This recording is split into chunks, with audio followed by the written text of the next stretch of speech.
we're learning a major arrest was just made. He was ambushed by a group of men who assaulted him. You'd think they could simply have killed him. I'm not sure exactly what actually happened. Jorge, is El Mayo speaking out? You've probably heard about the arrest of Ismael El Mayo Zambada by now, the man who managed to stay one step ahead of the law for over half a century, the last of the old-school narco bosses, finally in custody. It's huge news, no doubt about it, but here's the thing.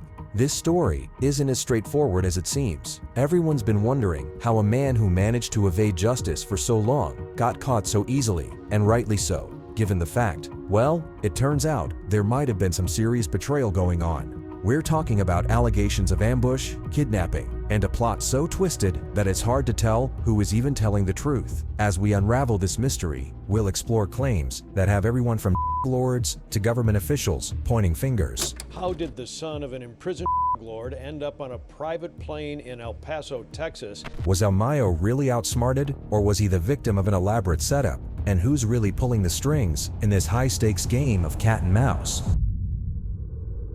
It all started on a sunny day in July 2024. El Mayo, the man who's managed to stay off the radar for longer than some of us have even been alive, is just going about his business. Maybe he's sipping on a cold cerveza, thinking about his next move in the never-ending chess game of the trade. Little does he know, he's about to become the unwitting star of one of the most audacious sting operations in history. Now, before we dive into what went down that day, let's take a moment to appreciate just who we're dealing with here. Ismael El Mayo Zambada isn't your run-of-the-mill lord. This guy's a living legend in the narco world. At 76 years old, he'd managed to stay at the top of the game for 5 whole decades without ever seeing the inside of a jail cell. Can you imagine that? While other cartel bosses were getting caught, escaping, and generally living life like narco rock stars, El Mayo was the quiet power behind the throne.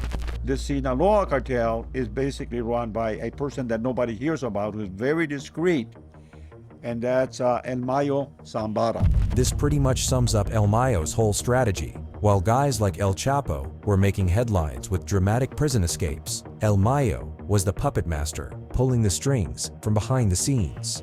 But here's where it gets interesting. On that fateful day in July, El Mayo's legendary caution seems to have failed him. If you were to believe the official story, he boarded a private plane, thinking he was off to inspect some new territory. Instead, he ended up in handcuffs on American soil. Talk about a bad day at the office, right? This private airplane left the city of Hermosillo, Mexico around 8 o'clock this morning and landed, yesterday morning, Thursday, and landed in El Paso a couple hours later. Both of these suspects were processed. We've seen photos of them. Now, I don't know about you, but something about this story just doesn't add up. How does a man who's been outsmarting authorities for half a century suddenly fall for such a simple trick? It's like finding out that Houdini passed while trying to escape from a pair of handcuffs. It just doesn't make sense. And that's where things start to get really juicy. You see, El Mayo isn't taking this lying down. Through his lawyer, he's making some pretty wild accusations. He's saying he didn't just get tricked, he's now saying that he got straight up kidnapped. According to El Mayo's version of events, he was ambushed after being led to believe he was attending a meeting with the governor of Sinaloa, Ruben Rocha Moya. Now, imagine that for a second. You're expecting to sit down with a high-ranking government official, and the next thing you know, you're being thrown onto a plane bound for the US. El Mayo must have been shocked, to say the least. But why don't we take a look at that El Mayo had to say about his whole ordeal? He certainly didn't mince words in his statement from prison, that's for sure. To the contrary, I was kidnapped and brought to the US forcibly and against my will. Now, that's a pretty serious accusation. We're not just talking about a clever sting operation anymore. If what El Mayo's saying is true, we're looking at a potential international incident. But wait, it gets even crazier. El Mayo claims that when he arrived at the supposed meeting spot, he was confronted by men in military uniforms. These guys allegedly threw him to the ground, put a hood over his head, and bundled him onto the plane. It's like something out of a spy thriller, isn't it? Now, you might be thinking, come on, this sounds too wild to be true. And you'd be right to be skeptical. After all, El Mayo's not exactly known for his honesty. But here's the thing. Some pretty credible sources are backing up his story, at least partially. Take the U.S. ambassador to Mexico, Ken Salazar. He's gone on record saying, "The evidence we saw suggests he was brought to the U.S. against his will." So when a high-ranking diplomat is lending credence to a lord's kidnapping claims, you know something fishy is going on. But the plot thickens even further. Remember how we talked about betrayal earlier? Well, this is where things get really twisted. Who is the mastermind behind this whole operation? Allegedly, it was none other than Joaquin Guzman Lopez, the son of El Mayo's former partner, the infamous El Chapo. Yeah, you heard that right. We're talking about the son of El Mayo's old buddy potentially setting him up. It's like a real-life version of The Godfather, only with more drugs and fewer cannolis. Now, let's talk about Guzman Lopez for a second. This guy's no small-time player. He's part of the next generation of cartel leadership, the so-called Los Chapitos, who've been making waves in the narco world. Judy, they are known as Los Chapitos, the four most trusted sons of the world's most notorious drug kingpin. As the I-Team has reported for several years, federal drug investigators here in Chicago consider El Chapo's sons in charge of the Sinaloa cartel that remains this area's largest trafficker of heroin, cocaine, and methamphetamines. But here's the kicker. On that fateful day of July 25th, Joaquin Guzman Lopez ended up in cuffs right alongside El Mayo. That's right, the guy who allegedly set up this whole operation got arrested too. But why would Guzman Lopez set himself up like that? Well, that's where things get really interesting. Some people are speculating that he's hoping for a sweetheart deal from the U.S. government. If the goal of Guzman and his henchmen was to eliminate El Mayo, then you think they could simply have the fact that they went through the effort of bringing him here to be prosecuted would suggest that Guzman has arranged for or is hoping for some sort of lenient treatment by the U.S. authorities. It's a theory that makes a certain kind of sense. After all, if you're going to take down one of the biggest fish in the cartel world, why not try to get something out of it for yourself? But here's where we need to put on our detective hats and start asking some hard questions. If Guzman Lopez was working with the U.S. authorities, why did he end up arrested? Was this part of the plan all along, a way to maintain his cover, or did something go wrong? You know, we've heard a lot of rumors swirling right now that and seem to be scrambling for information about what happened, just like everyone else. And what about the Mexican government's role in all this? El Mayo claims he was led to believe he was meeting with the governor of Sinaloa. Was this just a story he cooked up, or was there some truth to it? Could there be high-level Mexican officials involved in this plot? It's a tangled web, and we're only just starting to unravel it. But one thing's for sure, the more we dig into this story, the more questions we uncover. Now, let's take a step back and consider the bigger picture for a moment. The arrest of El Mayo Zambada isn't just about one man, it's about the fall of an empire. The Sinaloa cartel, under El Mayo's leadership, was one of the most powerful criminal organizations in the world. We're talking about a group that at its peak was believed to be responsible for smuggling 25% of all illegal entering the U.S. from Mexico. That's a lot of money coming in. El Mayo Zambada is worth close to $10 billion. And I'll remind you, that's a lot of money. There's 1,000 million and 1 billion. So when a man like this falls, it sends shockwaves through the entire criminal underworld. It's like if Apple suddenly lost its CEO and half its board of directors in one day. You'd expect some pretty major upheaval, right? And that's exactly what we're seeing now. In the wake of El Mayo's arrest, there are reports of increased violence and tension in cartel-controlled areas. It's like a game of narco musical chairs, with everyone scrambling to grab territory and power before the music stops. Rivals start to move in and it gets extremely bloody. That's how one former FBI agent describes the situation, and it's a chilling prediction of what the future might have in store. We're not just talking about a temporary spike in violence. We could be looking at a full-blown cartel war that could turn the streets of Mexico into a real battleground. But here's where it gets really scary. This violence isn't likely to stay contained within Mexico's borders. As the cartels fight for control of routes and territory, we could actually see spillover into the United States. Remember, these organizations already have extensive networks in American cities. A full-blown cartel war could turn those cities into battlegrounds. You will see people hanging from overpasses, beheadings. It's a pretty horrific picture, isn't it? And it's all stemming from this one arrest. It really drives home just how big a player El Mayo was in the narco world. But let's circle back to the circumstances of his arrest, because the more we look at it, the more questions we have. If El Mayo really was kidnapped, as he claims, what does that say about the state of law enforcement in Mexico? Are we looking at a case of the ends justify the means, where authorities were willing to break the law to catch a bigger criminal? And what about the US government's role in all this? If they knew El Mayo was brought to the country against his will, does that make them complicit in an international kidnapping? It's a legal and ethical minefield that could have serious repercussions for US-Mexico relations. Speaking of which, let's talk about how this whole affair is playing out on the diplomatic stage. The Mexican government, unsurprisingly, isn't too happy about one of their citizens being snatched up and whisked across the border. It appears that Mexican authorities had no role in any of this operation. They have said so publicly. After all, not being able to capture one of your most prolific criminals for the better part of 5 whole decades isn't a good look for any government. You know, the U.S. has worked hand in hand over the years with Mexico, but that relationship has become more difficult over the years. But here's where it gets really interesting. Some experts are suggesting that elements within the Mexican government might have been in on the plan all along. After all, El Mayo claims he was led to believe he was meeting with a governor. So, if that's true, it suggests certain degree of high-level cooperation that goes way beyond your typical law enforcement operation.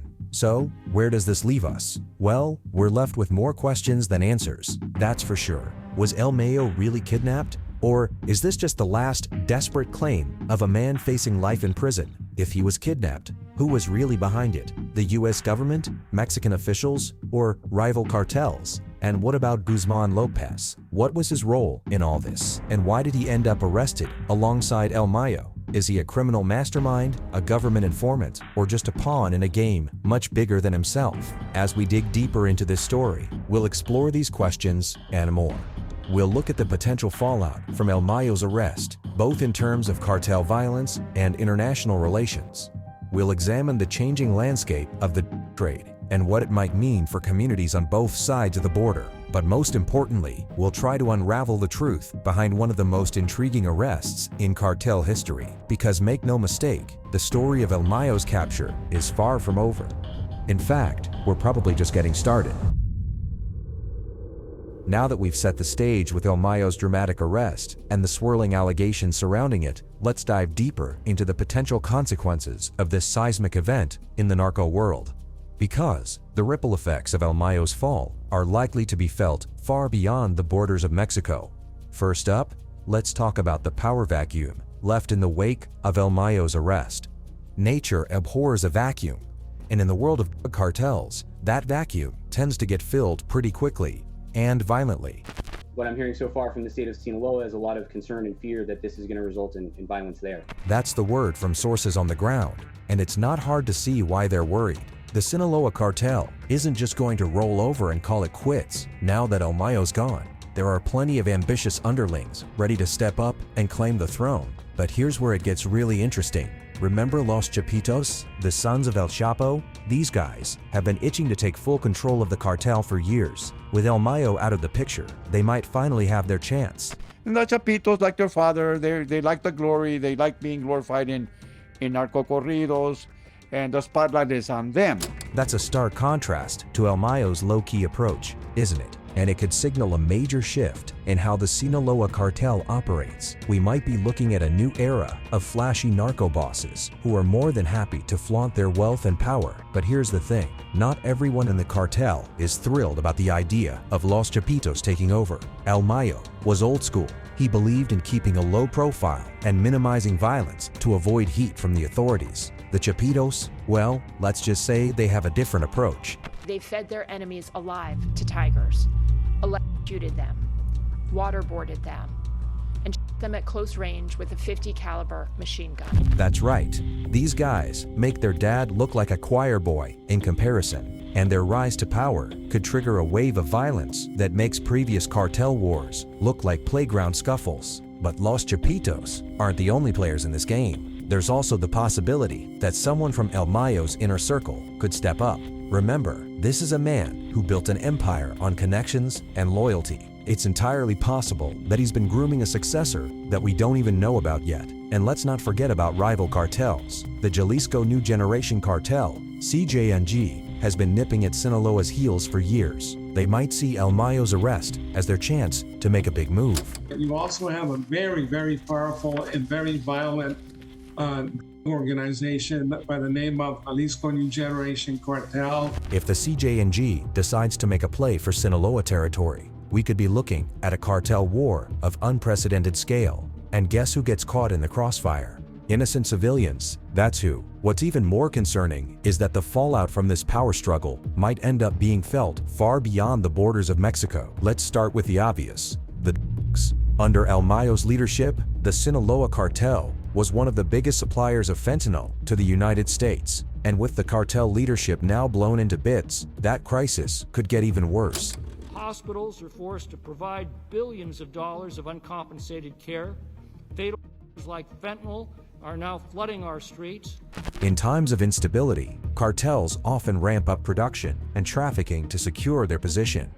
We could see a flood of drugs hitting American streets as different factions try to assert their dominance. And in the chaos, quality control, as much as it exists in illegal drugs, could go out the window, leading to even more potent and dangerous substances. But it's not just about drugs. The instability in Mexico could lead to an increase in other criminal activities that directly impact the U.S. We're talking about human trafficking, weapons smuggling, and money laundering on a massive scale. Now we have open borders, and despite the most recent executive action, the cartels, the open borders have enabled the cartels to become the most powerful criminal organizations in the world. They are making billions and billions, and the open border did nothing but enable them. And they have infiltrated into the United States even more so than they did before, and there's no way to put this toothpaste back in the tube. This infiltration isn't just happening in border states. Cartel networks extend deep into the heartland of America. Cities like Chicago, Atlanta, and even New York could see an uptick in violence as different factions vie for control of distribution networks. And let's not forget about the potential for spillover violence as the cartels fight it out in Mexico. It's not hard to imagine some of that violence crossing the border. We could see assassinations, kidnappings, and other violent crimes increase in American cities with strong cartel presence. But perhaps the most insidious impact is one we can't easily see or measure: the corruption of American institutions. If the cartels are indeed as deeply embedded in the U.S. as some experts fear, we could see attempts to influence local politics, compromise law enforcement, and infiltrate legitimate businesses. It's a threat not just to public safety, but to the very foundations of our democracy. Now, let's circle back to El Mayo himself for a moment, because even as we're discussing the potential fallout from his arrest, there are still so many unanswered questions about how it all went down. One of the most intriguing aspects of this case is the alleged involvement of Joaquin Guzman Lopez, El Chapo's son. If he really did set up El Mayo, as some are claiming, what was his endgame? Was he hoping to take over the cartel himself? Or was he working with authorities in hopes of a reduced sentence? How did the son of an imprisoned lord end up on a private plane in El Paso, Texas? It's a question that's been puzzling investigators and cartel watchers alike, and the answer could shed light on a whole new level of intrigue within the narco world. But wait, there's another twist in this already convoluted tale. Guzman Lopez's lawyer is adamantly denying any deal with the authorities. In fact, he's painting a picture that's completely at odds with the idea of his client being some sort of mastermind or informant. We've got no agreement with the government. There has never been an agreement with the government with Joaquin Guzman Lopez. There is no agreement, period.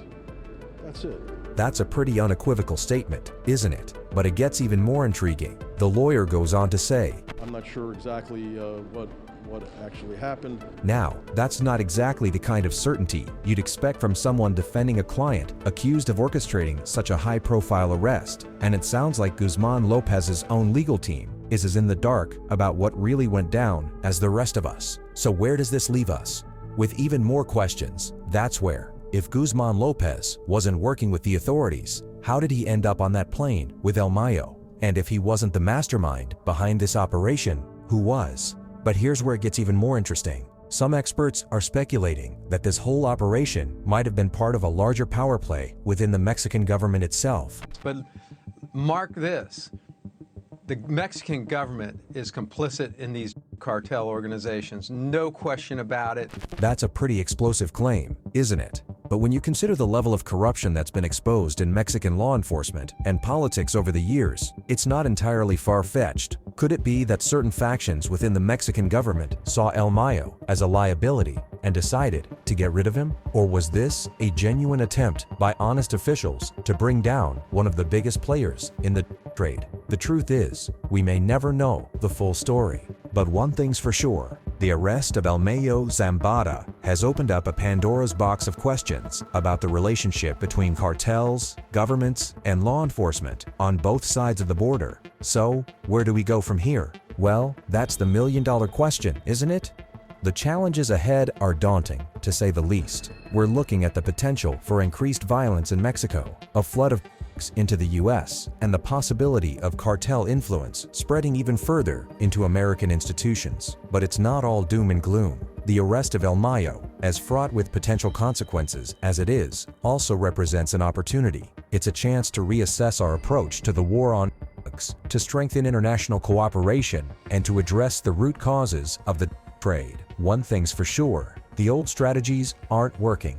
The kingpin approach, where authorities focus on taking down cartel leaders, has been shown time and time again to have limited effectiveness. I don't think that they will have any significant impact on the inner workings of the Sinaloa cartel. And as an example, I will give to you exactly what happened when the leader of the Sinaloa cartel, Chapo Guzman, was extradited to the United States. Had no impact. So, is it time to consider alternative approaches? Should the US be looking at decriminalization or even legalization as a way to take the profit out of the trade? It's a controversial idea, to be sure, but with the current strategies failing to make a dent in the problem, it's one that's gaining traction in some circles.